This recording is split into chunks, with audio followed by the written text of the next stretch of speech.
como hoy, el estado de sitio regía en la República Argentina. Alfonsín determinaba que bajo ese sistema y bajo ese régimen teníamos nosotros que terminar prácticamente el año en que se decretaba ese estado de sitio. Y entonces ayer, cuando el candidato Alberto Fernández lo menciona, cuando la candidata María Eugenia Vidal lo menciona, cuando el presidente Macri lo menciona en función a que quiere que vaya la gente a votar en la misma proporción que en el 83, vale la pena recordar cómo terminó aquel gobierno que fue el primero del tiempo de la democracia después de la dictadura. Un día como hoy de 1985 vivíamos bajo el estado de sitio decretado por el presidente Raúl Alfonsín Fúlguez.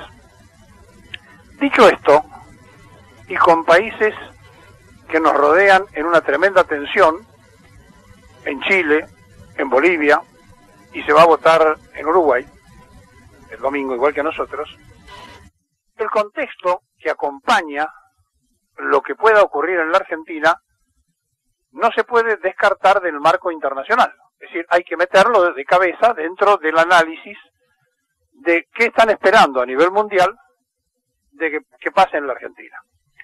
El mundo financiero de Estados Unidos, sobre todo, dice: nosotros no tenemos ningún problema con que vuelvan los que estaban porque nos pagaron 200.000 millones de dólares de intereses de la deuda.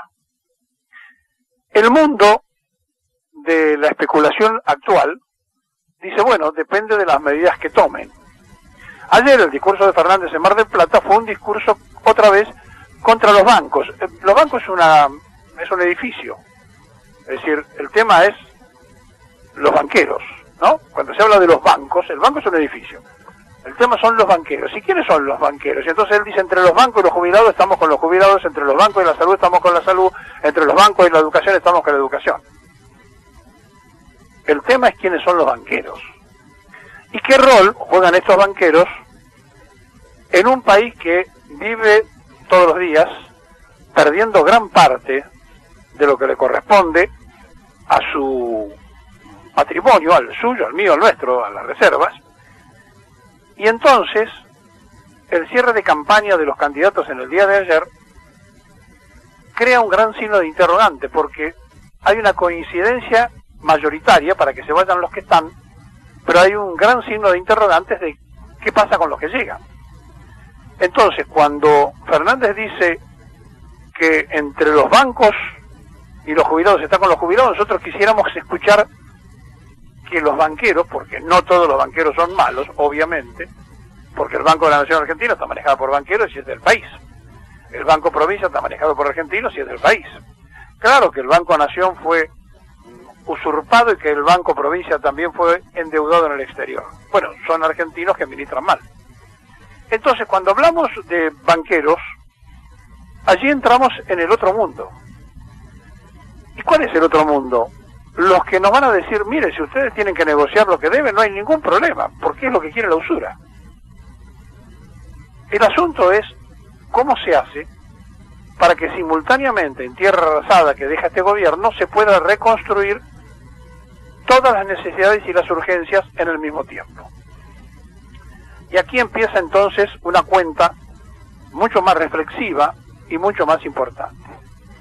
Nosotros no le podemos pedir al que está escuchando que piense que se van a resolver los problemas. Lo que les tenemos que pedir es que se vayan los que lo crearon. Entonces decimos: bueno, voten para que se vayan los que crearon esta situación o que ampliaron la angustia, si ustedes quieren.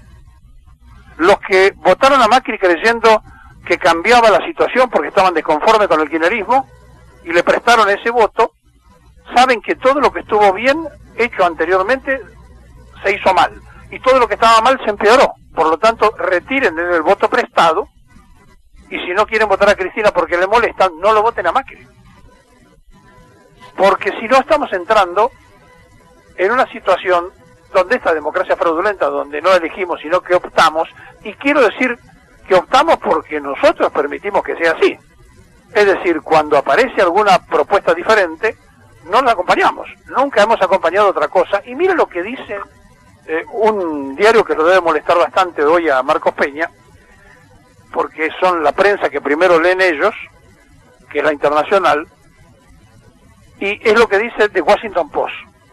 Aquí vienen los peronistas otra vez. El Washington Post publica un comentario que arranca diciendo, el diario norteamericano, que el desastre de la economía fallida y moribunda de Mauricio Macri hace que vuelvan los peronistas. Se lo está diciendo el Washington Post. Es decir, a nivel mundial ya lo dan por terminado el gobierno de Mauricio Macri. Ayer Macri en Córdoba se transformó en un showman. La verdad, nunca pensamos que iba a tener la flexibilidad de ser, además de un gran actor, porque hay que ser actor para decir cosas que se saben que no son ciertas y hacérsela creer a la gente como una verdad revelada, que se transformaron en un showman. Le cantó el feliz cumpleaños a Pichetto, se puso a arengar al mejor estilo de las barras deportivas, pidiéndole a la gente que... Entonces, con todo eso, el presidente candidato obvia hablar de la realidad. No puede hablar de la realidad, porque esta realidad, si le da votos, es porque esos votos se consiguen a través de que esa gente que lo vota no es que cree en Mauricio Macri, está absolutamente en contra del pensamiento popular, y entonces creen que viene una avalancha peroncha y hay que votar en contra de lo que era el aluvión zoológico alguna vez, que hoy son los alienígenas para la esposa del presidente de Chile, y que en la Argentina deben ser estos populistas que vienen del kirchnerismo. Todas estas cuestiones despectivas de una clase pudiente que escuchaba ayer que se hacía todo en función de la honestidad y la verdad, y entonces uno se pregunta, ¿de cuál honestidad hablamos? Porque yo no sé si Mauricio Macri se acuerda de su propia vida. Llegó procesado a asumir la presidencia de la Nación después de haber sido perdonado por contrabandista por una Corte Suprema de la época de Menem que le permitió a él y a su padre no ir presos. Yo no sé verdaderamente cuando se dicen estas cosas, pero lo interesante era que era el cumpleaños de Pichetto. Y la verdad que ayer Pichetto fue la mejor expresión gorila que hemos escuchado en los últimos años. Hace mucho tiempo que no se escuchaba una expresión gorila tan bien presentada como la presentó ayer el más cheto de los pichi que se llevaron del peronismo.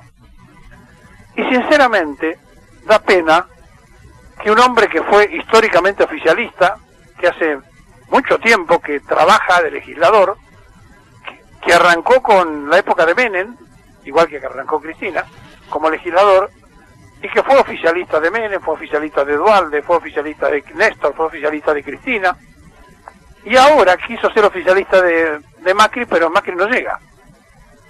Pero el discurso de despedida que dio Pichetto del peronismo es una pieza histórica. En el día de su cumpleaños se transformó en gorila de pelo largo.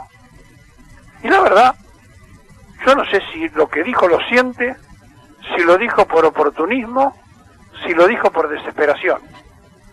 Pero es el final. Quiere inventar, al mejor estilo de la diputada sin pastilla, el peronismo republicano. Entonces ya no tenemos peronismo de izquierda, peronismo de derecha, ahora es un peronismo republicano también.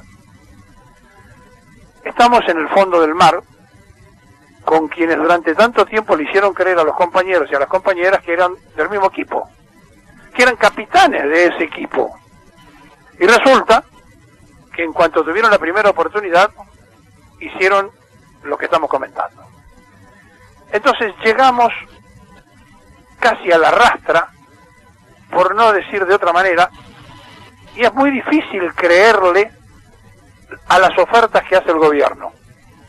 Pero también decimos que cuando se dice del otro lado, sabemos lo que hay que hacer, nosotros decimos que una cosa es saber lo que hay que hacer y otra cosa es poder hacer lo que se sabe. Y por eso la convocatoria, que hay que hacerlo con todo, no puede ser una declamación preelectoral. Hay que cumplir esto, Alberto, porque si no, la Argentina va a estar en una situación de muy problemática y tensa relación entre el presidente recién electo y su propio pueblo.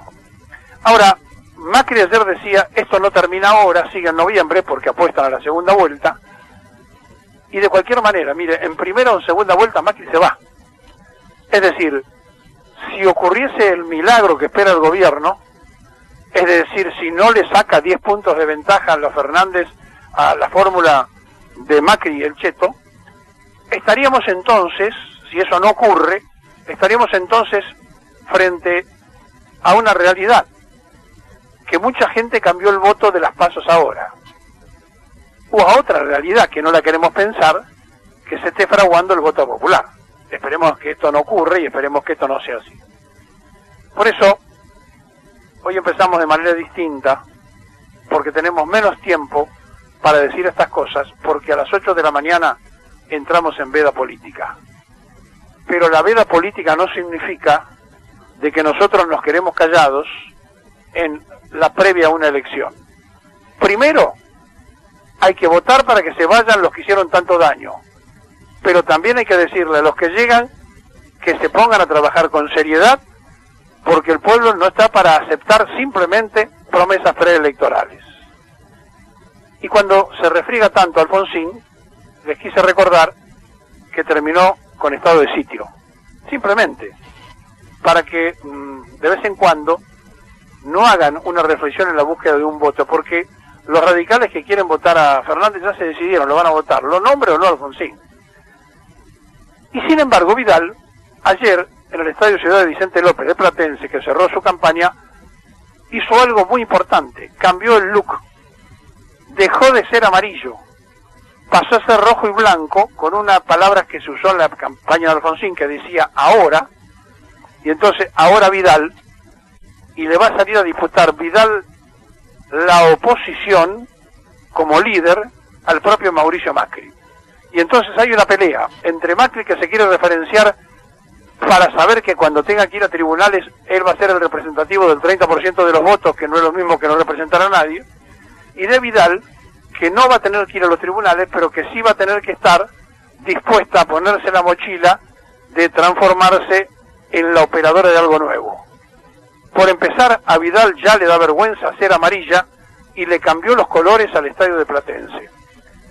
Y además tomó una medida que es demagógica, pero que es aplaudible por parte de la gobernadora, porque saben una cosa, como regalo al club que le prestaron, un club cuya comisión directiva la armó Jorge Macri, y donde la barra de Platense la maneja gente de la Unión Cívica Radical, decíamos, en ese club anunció, después que se fue de ese club, o antes de llegar a ese club, tomó una decisión que favorece a todos los clubes, y que está bueno, porque, digo, es demagógico porque es electoral, pero suspendió las ejecuciones judiciales contra clubes y entidades sin fines de lucro que tenían porque no podían pagar impuestos y por las tarifas.